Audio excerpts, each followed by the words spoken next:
a Wikividi Documentaries production. Don't forget to like and subscribe. Enjoy. Mrs. Miniver. Mrs. Miniver is a 1942 American romantic war drama film directed by William Wyler, and starring Greer Garson and Walter Pidgeon. Inspired by the 1940 novel Mrs. Miniver by Jan Struther, the film shows how the life of an unassuming British housewife in rural England is touched by World War II. Produced and distributed by Metro-Goldwyn-Mayer, the film features a strong supporting cast that includes Teresa Wright, Dame Mae Whitty, Reginald Owen, Henry Travers, Richard Ney, and Henry Wilcoxon. Mrs. Miniver won 6 Academy Awards, including Best Picture, Best Director, Best Actress, and Best Supporting Actress. In 1950, a film sequel, The Miniver Story, was made with Greer Garson and Walter Pidgeon reprising their roles. In 2006, the film was ranked number 40 on the American Film Institute's list celebrating the most inspirational films of all time. In 2009, the film was named to the National Film Registry by the Library of Congress for being culturally, historically or aesthetically significant and will be preserved for all time. Plot: Kay Miniver and her family live a comfortable life at a house called Starlings in Belham, a fictional village outside London. The house has a large garden, with a private landing stage on the River Thames at which is moored a motorboat belonging to her devoted husband, Clem, a successful architect.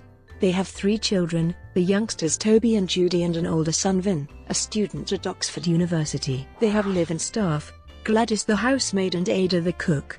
As World War II looms, Vin returns from the university and meets Carol Belden, granddaughter of Lady Belden from nearby Belden Hall. Despite initial disagreements, mainly contrasting Vin's idealistic attitude to class differences with Carol's practical altruism, they fall in love. Vin proposes to Carol in front of his family at home, after his younger brother prods him to give a less romantic, but more honest proposal.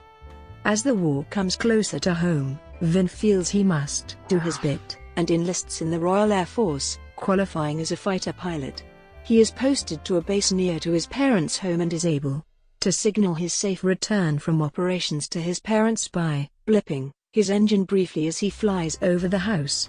Together with other boat owners, Clem volunteers to take his motorboat, the Starling, to assist in the Dunkirk evacuation. Early one morning, Kay, unable to sleep as Clem is still away, wanders down to the landing stage. She is startled to discover a wounded German pilot hiding in her garden, and he takes her to the house at gunpoint, demanding food and a coat. The pilot aggressively asserts that the Third Reich will mercilessly overcome its enemies. She feeds him, calmly disarms him when he collapses, and then calls the police.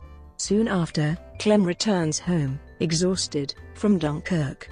Lady Belden visits Kay to try and convince her to talk Vin out of marrying Carol on account of her granddaughter's comparative youth at age 18.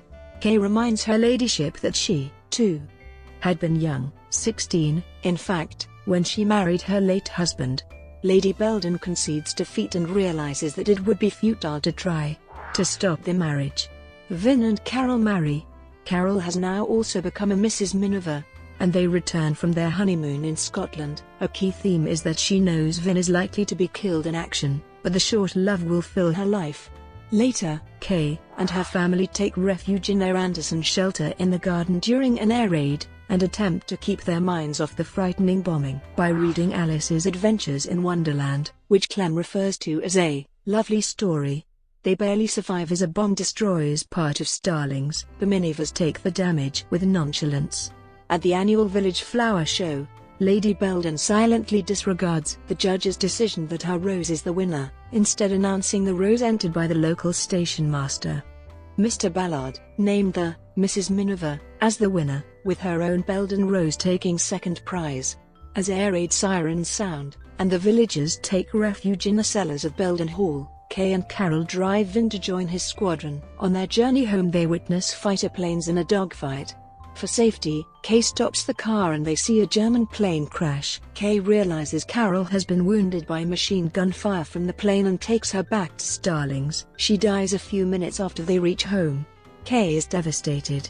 When Vin returns from battle, he already knows the terrible news. Ironically, he is the survivor and she the one who died. The villagers assemble at the badly damaged church, where their vicar affirms their determination in a powerful sermon. A solitary Lady Belden stands in her family's church pew.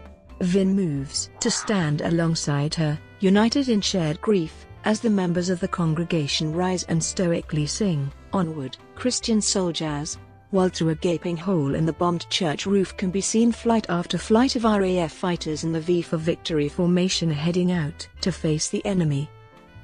Screenplay. The film went into pre-production in the autumn of 1940, when the United States was still a neutral country.